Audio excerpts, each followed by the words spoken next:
प्रिय बंधुओं, माताओं, बहनों, आप सभी को नमस्कार करता हूँ, सभी को प्रणाम। आज मैं श्रीमद् भागवत के प्रथम स्कंद अध्याय पंचदशो अध्याय के बारे में कुछ आप लोगों को बताऊंगा। कृपया आप सुनें। कृष्ण विरह व्यथित पांडवों का परीक्षित को राज्य देकर स्वर्ग सिधाना। सूत जी कहते हैं, एवं कृष्ण सखा कृष्णो भ्राता राज्ञा अपे कल्पितः नाना शंकास्पदं रूपम कृष्ण विश्लेषकर्षितः। सूत जी कहते हैं, श्री कृष्ण के प्यारे सखा अर्जुन पहले ही कृष्ण के विरह को हो रहे थे। उस पर राजा युधिष्ठिर ने उनके विवादग्रस्त मुद्रा देखकर उसके विषय में कई प्रकार की आशंकाएं करते हुए प्रश्नों की झड़ी लगा।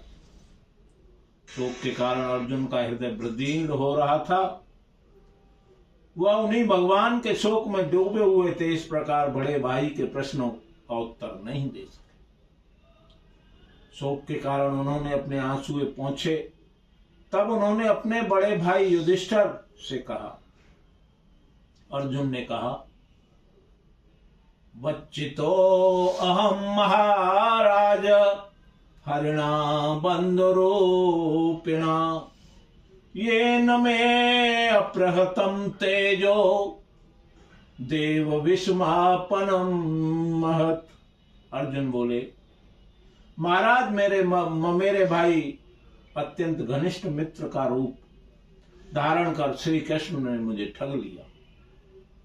मेरे प्रबल पराक्रम से बड़े बड़े देवता आज मुझसे डर जाते थे। श्री कृष्ण ने मुझसे छीन लिया। जिस प्रकार यह शरीर प्राण से रहित होने पर मृत कहलाता है, वैसे ही उनके क्षण भर के वियोग से यह संसार अप्रिय दिखाई देने लगता है। उनके आश्रय से द्रौपदी स्वयंवर में राजा द्रुपद के घर आए हुए कामोन्मत्त राजाओं का तेज मैंने हरण कर लिया। धनुष पर बाण चढ़ाकर मत्स्य वेध किया और इस प्रकार द्रौपदी को प्राप्त किया था। उनकी सन्निधि में मैंने समस्त देवताओं के साथ इंद्र को अपने बल से जीतकर अग्निदेव को उनकी तृप्ति के लिए खांडव वन का दान कर दिया और मैं दानव की निर्माण की हुई अलौकिक कला कौशल से युक्त मायामयी सभा प्राप्त की और आपके यज्ञ में सब ओर से जा जाकर राजाओं ने अनेक प्रकार की भेंट समर्पित की। 10,000 हाथियों की शक्ति एवं बल से संपन्न आपके इन छोटे भाई भीमसेन ने उन्हीं की शक्ति से राजाओं के सिर पर पैर रखने वाले अभिमानी जरासंध का वध किया। तदंतर उन्हीं भगवान ने बहुत से राजाओं को मुक्त किया, जिनको जरासंध ने महाभैरव यज्ञ में बलि चढ़ाने के लिए बंदी बना रखा था। उन सब राजाओं ने आपके यज्ञ में अनेकों प्रकार के उपहार दिए थे। महारानी द्रौपदी राजसी यज्ञ के महान अभिषेक से पवित्र हुए अपने उन सुंदर केशों को, जिन्हें दुष्टों ने भरी सभा में छूने का साहस किया था, बिखेर कर तथा आंखों में आंसू भरकर जब श्री कृष्ण के चरणों में गिर पड़ी, तब उन्होंने उसके सामने उसके उस घोर अपमान का बदला लेने के लिए प्रतिज्ञा की और उन धूर्तों के स्त्रियों की ऐसी दुर्दशा की कि वह विधवा हो गई और उन्हें अपने केस अपने हाथों खोल देने पड़े। वनवास के समय हमारे बैरी दुर्योधन के षड्यंत्र से 10,000 मुनियों को साथ बिठाकर भोजन करने वाले महर्षि दुर्वासा ने उन्हें दुष्टर संकट में डाल दिया।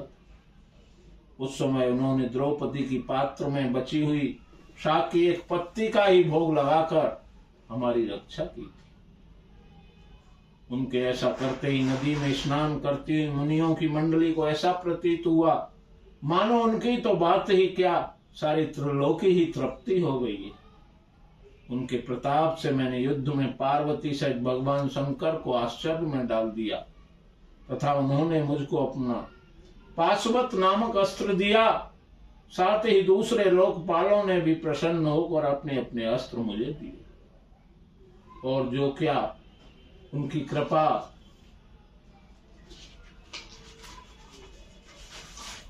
उनकी कृपा से ही शरीर से स्वर्ग में गया और देवराज इंद्र की सभा में उनके बराबर आधे आसन पर बैठने का सम्मान मैंने प्राप्त किया।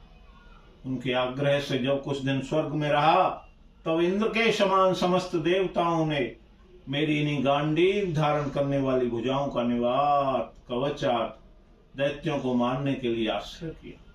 महाराज, यह सब उनकी महती कृपा का फल था।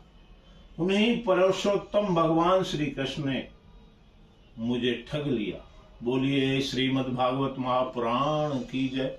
जय जय श्री राधे, जय जय श्री राधे श्याम। पुनः प्रणाम।